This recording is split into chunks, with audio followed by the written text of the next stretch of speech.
Bonsoir.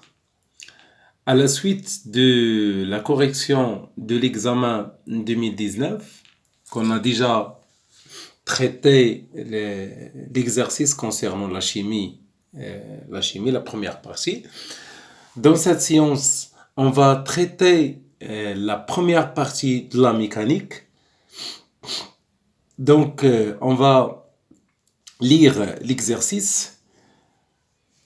Dans tout l'exercice, les frottements sont négligés. Donc, les frottements sont négligeables.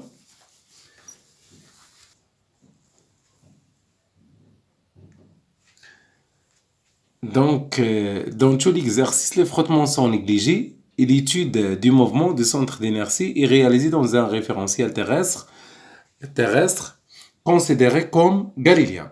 Donc, les données de cet exercice sont le bêta, l'angle bêta c'est 10 degrés, l'intensité de pesanteur et la masse du système 190 kg. La première partie, c'est l'étude du mouvement sur la partie AB. Donc cette partie-là, c'est un plan incliné d'un angle bêta. À l'instant choisi comme origine des dates, le système S s'allonge sans vitesse initiale, c'est-à-dire la vitesse initiale, sans vitesse initiale, d'une position où le centre d'inertie G est confondu avec le point A. Donc le point A, c'est l'origine, et par conséquent, X à l'instant 0, donc je dois écrire les données. Donc X0, c'est-à-dire X à l'instant T est égal à 0, c'est XA est égal à 0, puisque A, c'est l'origine. Et on a aussi que la vitesse V0, c'est la vitesse à l'instant T est égal à 0, c'est 0. Voilà. Bon. Le système est soumis au cours de son mouvement sur la partie AB à la réaction du plan, c'est-à-dire R.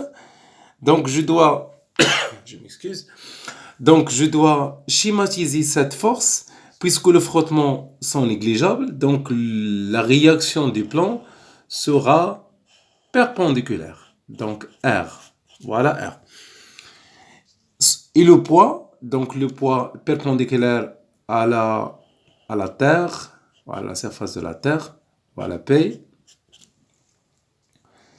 Son poids a une force motrice F constante dont la ligne d'action est parallèle à la trajectoire G et le sens est celui du mouvement. Donc, c'est-à-dire la force motrice, voilà, c'est ça, parallèle et de même sens que le mouvement. Voilà. Donc, voilà les forces extérieures appliquées au système. Pour étudier le mouvement au cours de cette phase, on choisit un repère AI parallèle à A'B' et on repère la position de G par son abscisse X.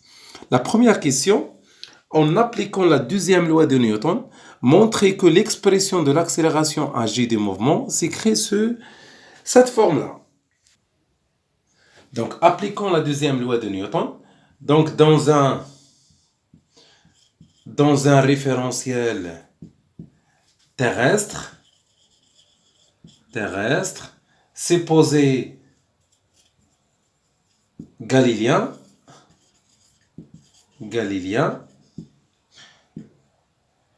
le système S, est soumis à l'action de P, c'est-à-dire le poids, la force motrice F et R, la réaction du plan incliné.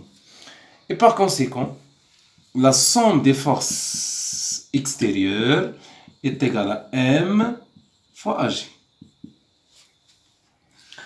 C'est-à-dire quoi? C'est-à-dire P plus F plus R est égal à M fois l'accélération de centre d'inertie AG. On fait la projection selon l'axe X. F, la projection de F suivant X, c'est F. R, c'est 0. P, on fait la projection, on a déjà fait ça. C'est MG sinus bêta, cet angle-là. On fait la projection. Donc, ça donne MG sinus bêta plus F plus 0 est égal à M, AX ou bien AG. Hein. Ça, on fait la projection selon l'axe OX. Donc, qu'est-ce qu'on cherche? On cherche l'accélération. Donc, je dois diviser par la masse. Et par conséquent, l'accélération est égale. Si je divise par la masse, elle reste G sinus bêta plus F divisé par la masse. Voilà la première question. Passons à la deuxième question. La courbe de la figure 2 représente les variations de la vitesse instantanée du centre d'inertie en fonction de t. En exploitant cette courbe, trouvez la valeur de l'accélération AG. Donc toujours, si on a une courbe de la vitesse en fonction de t, l'accélération représente la pente, c'est-à-dire le coefficient directeur. Donc, je dois écrire que l'accélération, c'est delta Vg sur delta t, c'est-à-dire la pente.